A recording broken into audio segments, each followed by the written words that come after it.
Hello, welcome to Smiley's second episode-ish. Second episode, part 1, it's complicated, of Smiley's After Hours. This episode is chiefly tackling Kadaspala's episode-ish with Lord Urusander. Now, because this is a very big sort of episode, last chapter in Kadaspala, thematic explorations of Forge of Darkness, I am only going to be tackling a specific theme from this. I will be returning to this particular chapter later.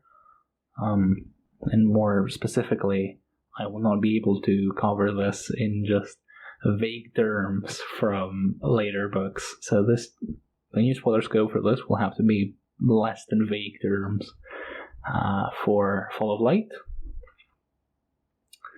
Other than that, the same spoiler scope applies pretty much, like from last week, which was the Book of the Fallen, Carganas, and that's pretty much it. And whatever ancient Greek tragedy I managed to spring up, which in this case will probably just be Antigone and probably Oedipus Rex. So, without any further ado, let's get into it. To start, we're actually going to backtrack a bit, or perhaps more accurately, we're going to move forward a bit, and we're going to ask a rather simple question. Who is Kadaspala? How is he in any way qualified to talk about all this stuff? Let's not ask that same question of me, because it's not a question I would like to answer right now. But, so, who is Kadaspala, and why does Kadaspala work as a tragic hero? Kadaspala is the noble firstborn son of Lord Enes, who is an old veteran, presumably of the Forgotten Wars, albeit I would be lying to you if I said I remembered if it's mentioned, who is at least sympathetic to the deniers. He has been orphaned of his mother at an undisclosed, albeit presumably young age, and he is deeply in love with his sister Enes. We know of Kadaspala's ultimate fate. He is slain by Draconis in his attempt to steal Dragnipur to slay Anomander Rake with, for what Anomander did to his brother, Urusander, and what he did to Kadaspala's sister, Enes. And we also know of the ultimate fate of Enes and Andarist via Endesalon and House of Jane, right? We are told that they were slain, Enes was slain by an unknown assailant in their marriage home. We are also told that Andarist implicitly blames Anomander for this, which gives Kadaspala's grievances some more credence. So what this knowledge does for us is it introduces a layer of tragic irony. Okay? Pause. What does that mean? We'll get to that right now. But Kadaspala's actions and speech often contradict his ultimate fate. In other words, we are aware of what's going to befall him and Enes, but he is not. And so his actions are going contrary to that fate, represent a tragic element. Tragic irony is a subset of what's known as dramatic irony.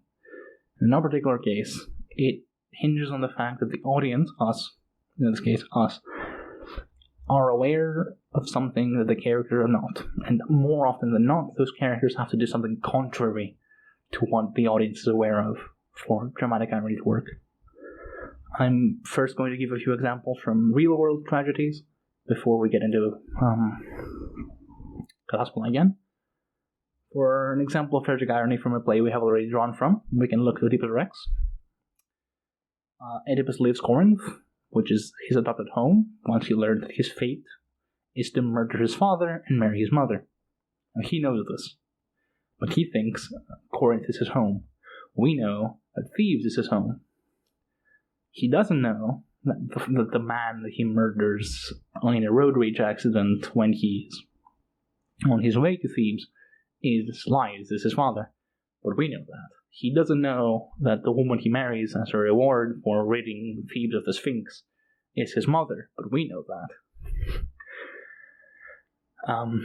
And later in the plague, when Oedipus declares that he will find the cause of the plague that has befallen Thebes, the element of tragic irony reaches its peak, because we know that he is the cause, and we also know that his search for that culprit will inevitably lead to his reversal of fortune and his downfall. But he doesn't know that. And that's partly what makes Oedipus Rex such a good tragedy. Another more pertinent and simple example would be the ending of Romeo and Juliet. Romeo happens upon an entranced Juliet, who has taken some potion/serum which makes her look dead, and he thinks she really just died, so he takes his own life. We know that Juliet hasn't actually killed herself. Romeo doesn't. Romeo actually kills himself, and then Juliet does the same. That's what's known as tragic irony, because if Romeo was if Romeo was privy to the information that Juliet hadn't killed herself, he wouldn't be dead. Obviously, but yeah. Further, it should be noted that knowing how a character's story ends does not a tragedy make. Tragic irony, as iterated before, is a deliberate invocation of the audience's knowledge contrasting with the character's actions. To get back to Kadaspala with a rather crudely simple example, consider the following. When Kadaspala paints Urusander's portrait, there is no layer of tragic irony. We know from Told the Hounds that he's an artist. We are told in Forge of Darkness he's an artist. And we also know that his blindness is unrelated to his painting. Or, more accurately, the cause of his blindness is unrelated to his painting. However, when Kadaspala professes his undying, abiding love for Anestia and his desire to paint her, that is tragic irony invoked, because we know that Anestia dies at the end, right? We're told that. Now, Carcass and the Book of the Fall don't always mesh. Okay, this is one of the main complaints people have for these books. Often is that they don't mesh together very well. And I've had talks about this, I've talked to different people that we've talked on the podcast about this. But my opinion on the matter is there's sort of a limit, a hard imposed wall upon which Steve has to play by the rules.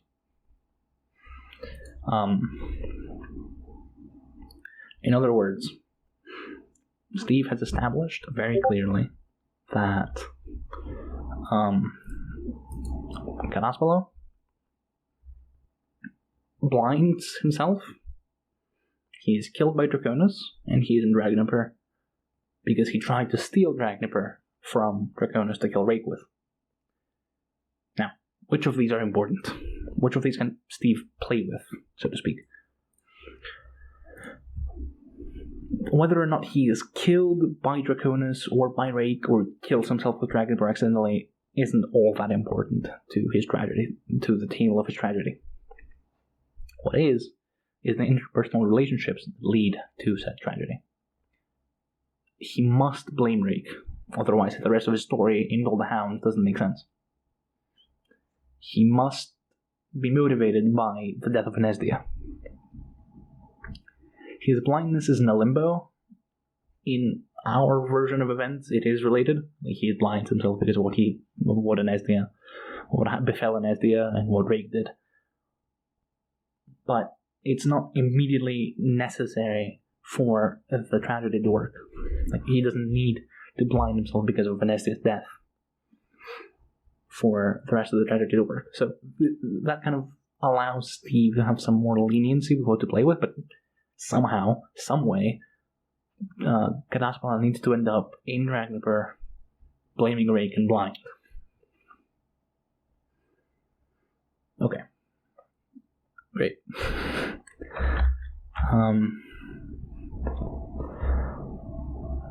So,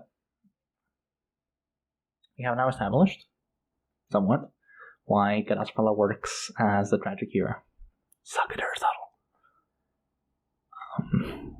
And now we can move on to more pertinent matters, like how he attacks the themes within the relevant chapter, which is chapter 2 of Forge of Darkness, in his meeting with Lord Bath Urusander.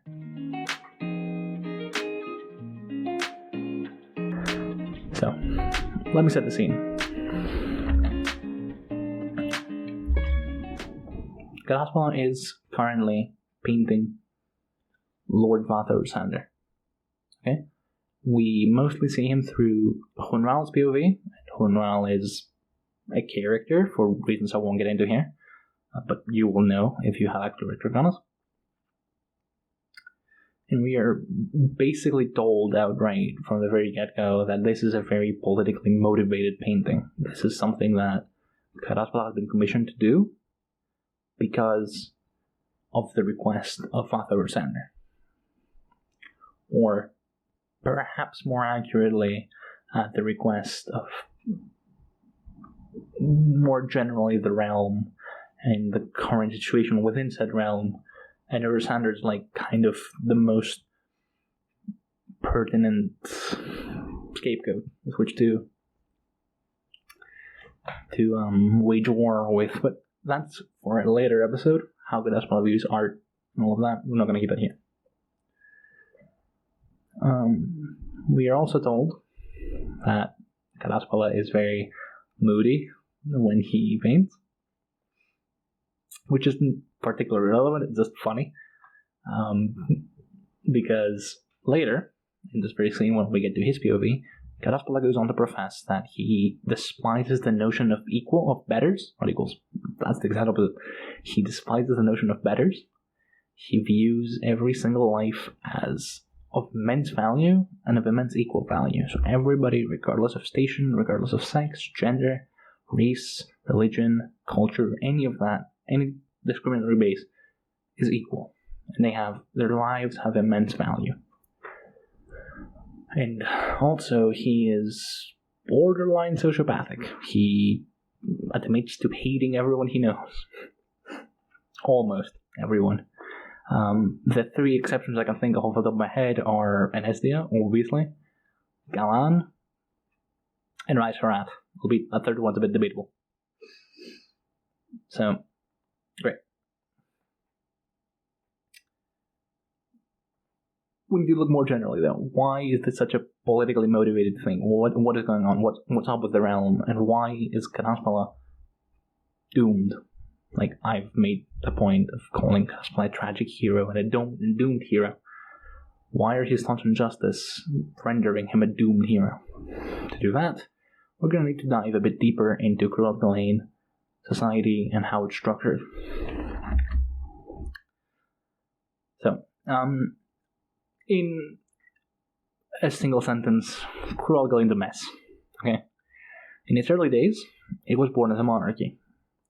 It is from the days of monarchy that the numerous greater houses, holds, and lesser houses were born as different families vied for power and for recognition.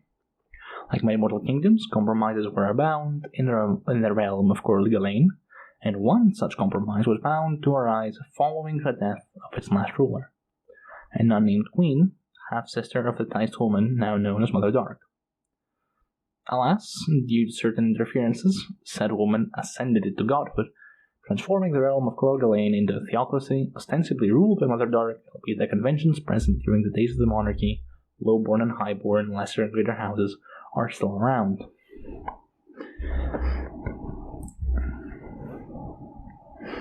You will be forgiven for thinking, what the fuck, right about now.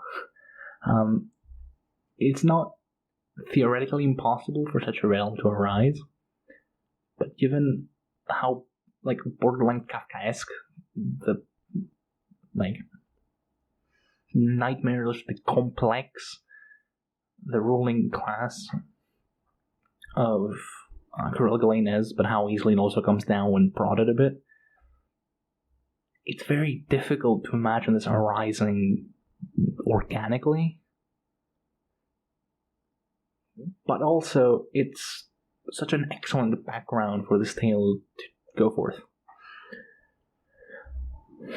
There's so many veneers and layers trying to hide something raw beneath, and it fails. It can't. It's not possible, because the truth is, Cruel Galen's ugly. Cruel Galen's awful. We've gone a lot over this on the podcast throughout Forge of Darkness for all other reasons, but Cruel Galen is awful. So, it is in that realm of impossibility that we and Kadaspala find ourselves. A realm born of compromises, from legends forgotten and creation myths which were discarded, with an outdated system of what could generously be considered justice, a people that worship war in all but name, though they never admit to it, and a stagnant, superstitious theocracy whose very leader seems to despise it. And fear not, for Kadaspala is in good company. A man who's being espoused as a reluctant hero for essentially being a competent soldier. Do you see that part about worshipping war? A man obsessed with what another theist less than charitably called his intellectual masturbations, and a man that adores the purity of Forlocan order and justice. That man is Lord Urusander. Urusander is much more complex than I could possibly do justice in like the 5 minutes I'm going to allow to him, but for our purposes, he is still very early in his intellectual pursuit. I'm not going to call it the other thing that Rand called it. Urusander is essentially seeking a manner through which he would reform Creon Galen society into a more... It's curious. See, that's the other thing. Into a more what? A more just society? Possibly. A more egalitarian society? Perhaps. We're never really told. I have personally no doubt that Urusander means well. Like, he's genuinely trying. Right? He's not actively malicious. Actively is the important bit here. It's doing a lot of heavy lifting, because holy shit, you could apply a lot of malice to Urusander, but he's not actively malicious. But what are his laws supposed to transform the realm into?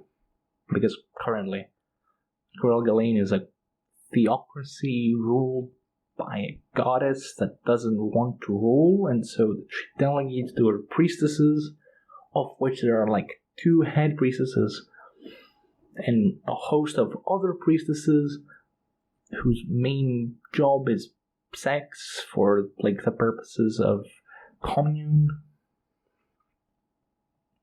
But there's also royalty, and like not actually there's no royalty, but there are highborn and lowborn.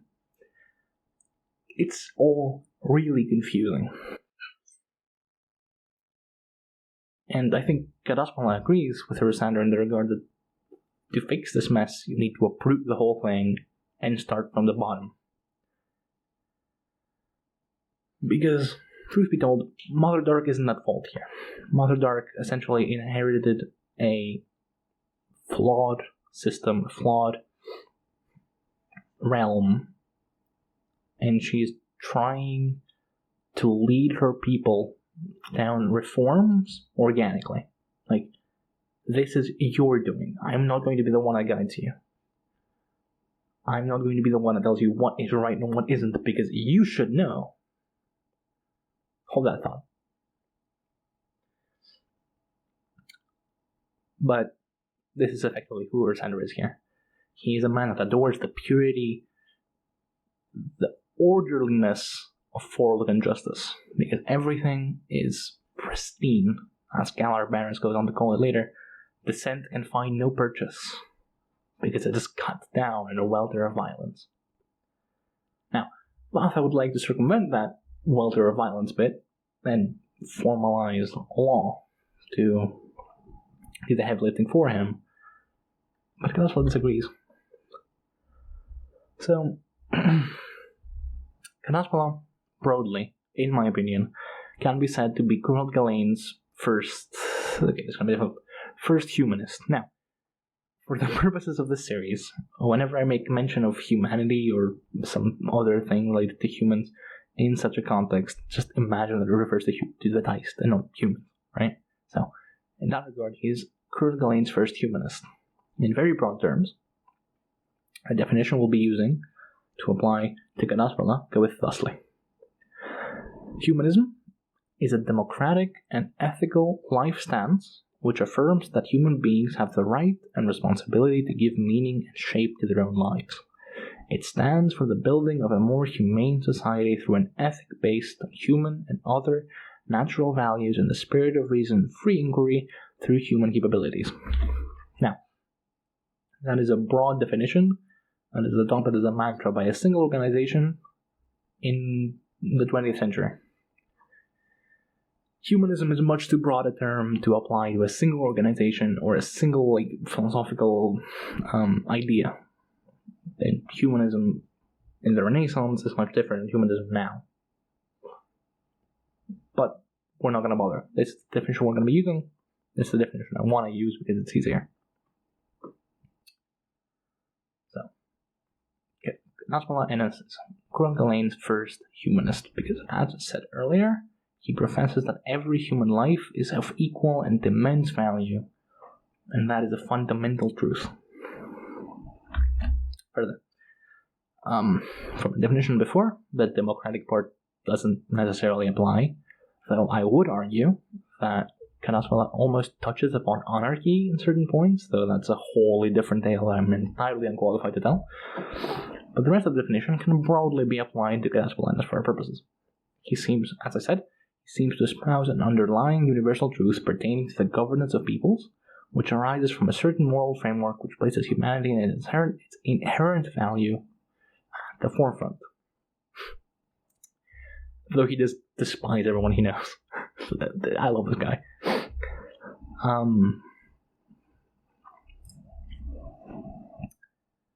And these two clash.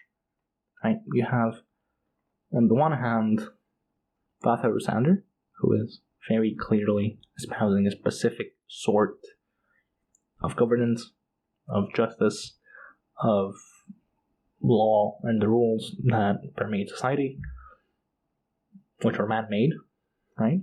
And then you have Kadaspala, who espouses some universal truth that's beyond, again, humanity, right? So how do you reconcile these two? Or, more pertinent to Steve, how do you make these two disagree in an organic manner that both get something out of? So, there's no better way to put this than simply quoting. The issue that Urusander is struggling with is one of moral stance. Written law is in itself pure, at least insofar as language can make it.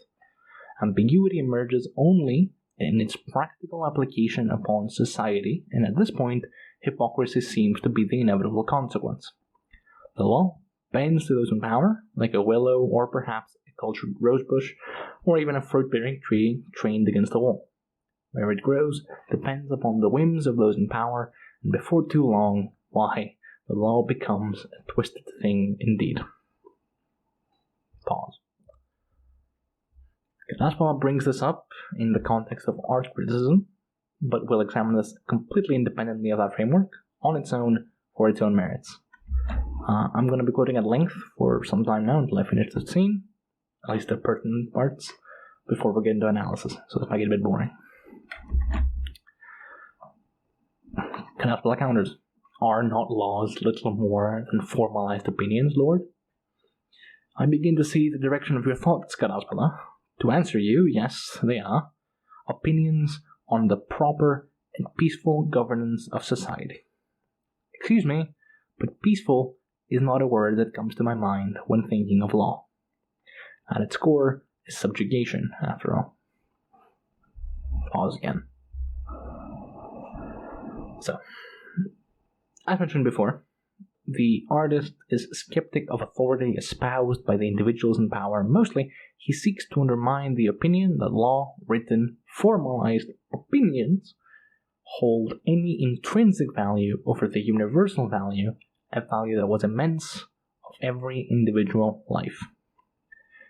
It bears mentioning that this line of reasoning is not new.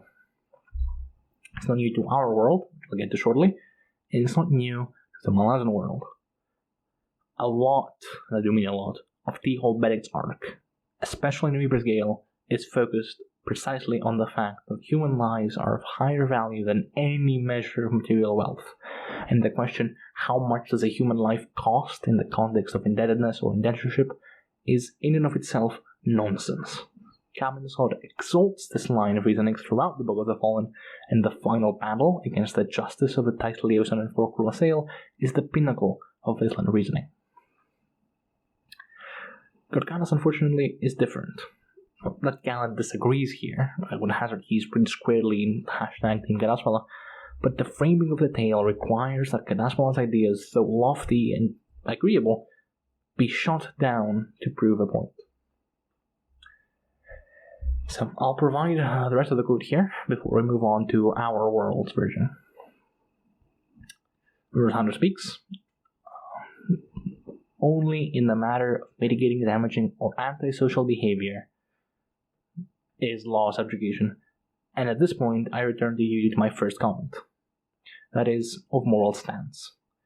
It is the very matter with which I am struggling with little forward progress, I admit. So let us set aside this notion of peaceful for the moment. Consider the very foundation of the matter, namely, that law exists to impose rules of acceptable behavior and social discourse. Yes? Good. Then let us add the notion of protecting one from harm, both physical and spiritual, and, well, you see the dilemma. Kadaspala replies that laws decide which forms of oppression are allowed, Lord, and because of that, those laws are servants to those in power, for whom oppression is given as a right over those who have little or no power. To state it plain, Kadaspala believes that the universal laws that permeate every individual life are above any mortal law, and indeed, that mortal laws are often motivated to preserve the status quo of those already in power. Laws decide which forms of oppression are allowed is such a fascinating sentiment that I, alas, will not be getting into at the moment. So, I haven't. That concludes the scene. At least the pertinent bits. I did mention earlier, I did make a mention, tangentially, of Kalar Barris in Forge of Darkness, and his reasoning in Warren Fortical Justice, but effectively, what the Fortican espouse as justice is justice as an absolute thing, as the higher ideal, right? As Kadaspala espouses that human life is the higher ideal, the Fortican, and therefore somewhat, kinda, Urusander, espouses the very same, that justice is the higher ideal, that peace is born of order and not the other way around, and to maintain said order, one must tolerate no dissent. As in, any dissent must be shut down and struck down immediately, lest peace that was born from said order and the order itself is lost. So order is imposed externally rather arising internally. And that is very important, because that's what both Kadaspala and Galar, and I will give him some credit here, Urusander considered to be what is good. Though he does appreciate the purity and the orderliness, as aforementioned, of Fortican justice, Urusander can see that this is very dehumanizing.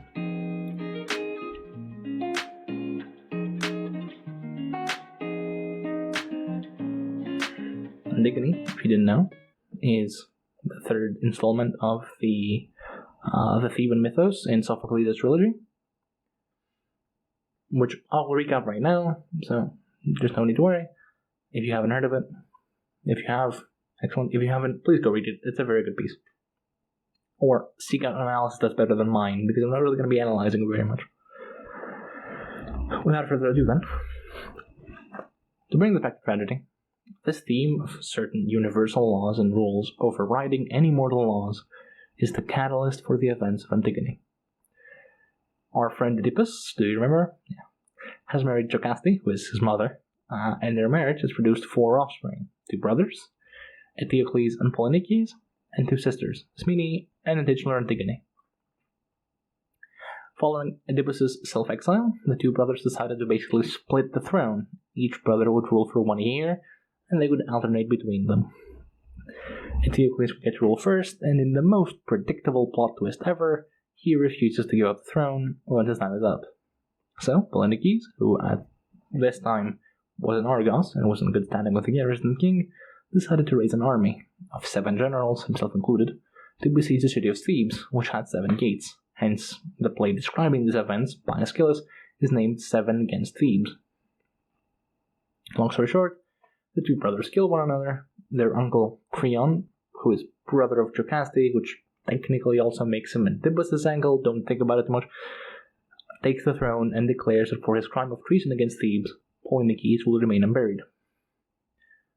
Another quick note, not giving burial rites to the dead is a big deal. This was considered to be like punishment in Thebes, but it was, first of all, it was unusually harsh. Second of all, it was like borderline sacrilegious. And third of all, it raises a very interesting question. In general, in conflicts in ancient Greece, the resident soldiers of each individual city-state, or whoever, had the responsibility of burying their own people. So after a battlefield, after a battle, people, the survivors, would then descend. Like, a truce would be called, and the survivors would descend to bury their own dead. So, on top of it being, like, really sacrilegious, what Creon's gesture of not burying Polynices means is that he is no longer a citizen of Thebes. This becomes important in a second, we'll get to that, but I just wanted to bring up that, like, it's such a big deal that in another myth, the myth of Sisyphus, right, who I'm not going to get into here, but a fascinating guy, you should look him up. One of his many exploits was that when he knew the gods would be coming after him, he instructed his wife not to give him burial rites, and after he died and was taken to Hades, he goes to Persephone, who is the queen of the dead, and persuades her to let him return to the world of the living so he can haunt his wife, who did not give him proper burial rites, on the promise that he returns to the underworld after he's done. Spoiler alert for Sisyphus, he doesn't return, because that's just the kind of guy he is, but what I mean is, like, this is an affront to the gods. This is sacrilege, what Creon is doing.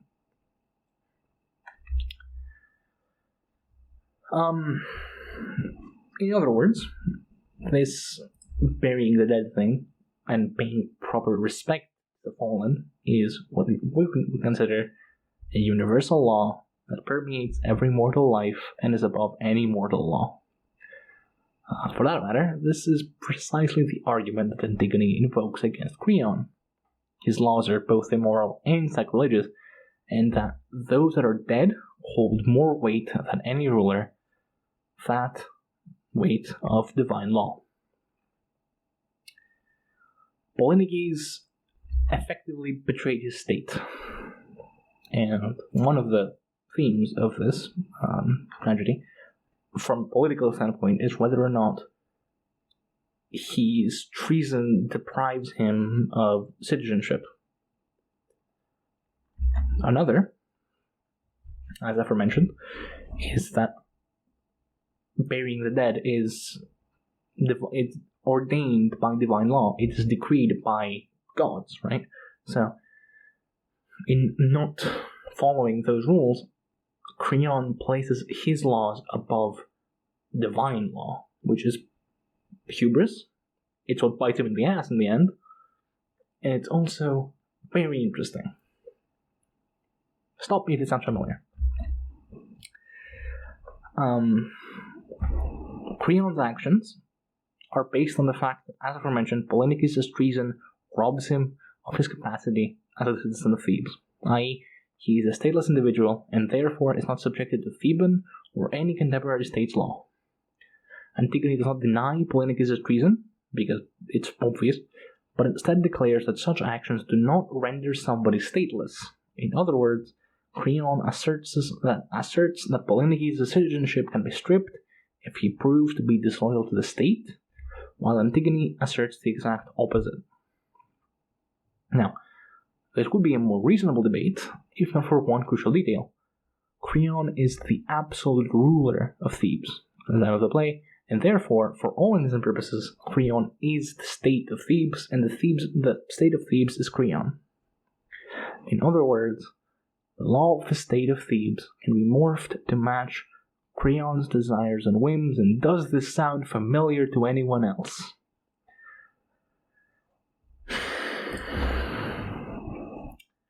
To close this particular chapter, I would like to point out that Kadaspala is far from the only person to bring up justice in the context of the Carcano trilogy or the greater Malasan world. Fall of Light is obsessed with justice. I brought up Calendar Paris earlier.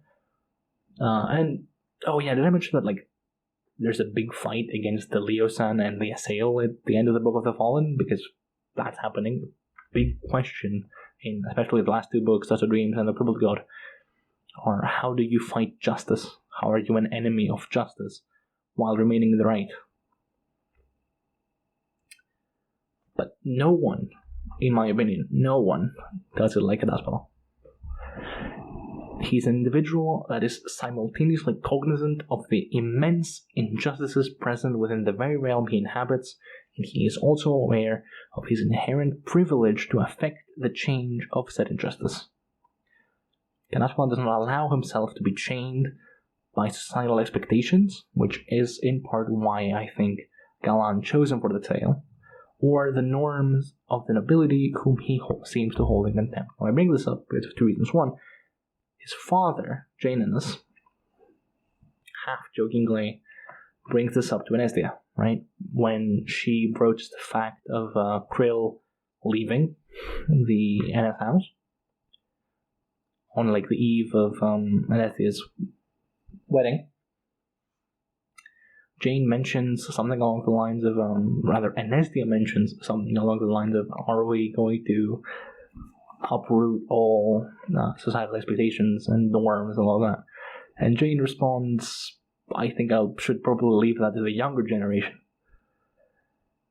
And the other one is H2O, who, to her credit, is also cognizant of both of these things that I mentioned about Kadaspala. She knows that the realm in and of itself is unjust, that people are being persecuted, like the deniers, whom she harbors. People are suffering, people are dying, and the state cannot provide for them, nor cares for them. But she feels helpless. She feels like she cannot affect change. Whether or not she can is a debate we had with Mora on the pod. I'm going to leave the link below, probably, maybe, if I remember, but the point isn't can she do it. The point is she feels trapped by the societal expectations and the norms of the nobility. Kadaspala just shits on. Kadaspala just goes, no, fuck all of that. I don't care about any of that. I have seen way too much malice, way too much, what is the word, venality? Avarice? Avarice, probably. From my contemporaries in the noble class. I am not going to be like them. I'm not going to be bound by the same rules that they are, beyond the fact that we are all equals. I am not going to be above anyone else. I'm going to be equal. I'm going to be equal among equals. I'm not going to be first among equals. I think that's fucking cool. That's why I'm doing this, right? That's why I'm here talking to you about this, because I think that's fucking cool. Kadaspala is a flawed hero. And admittedly, his analysis is rather outlandish. Urusander has a more tangible, more plausible goal, and that is what Coeur d'Alene needs right now. Even if Urusander is stumbling in his interpretation and application for 2 books' worth and probably doesn't even succeed in the end. But Kadaspala dares to dream. He dares to imagine true equality, and his living among the deniers and confronting Urusander in such a manner constitutes the praxis of his beliefs. And that, at least to me, is respectable. even if we know that he will, because he must fail. So thank you very much for watching and listening. It's been Chapter 2, Part 1 of Smiley's After Hours on my series on Kadaspala Enes. If this has been at all interesting to you, please let us know. It's your support that keeps us going. I'm not going to get sappy or ask you for anything. Just the first episode got like an immense amount of support, more than I could have dreamed of in the first few days. And so I'm here like a couple days after it was published, like with 60 views and like holy shit, what's going on? So thank you very much for all your support. Until next time, I have been Lee, and I'll see you later.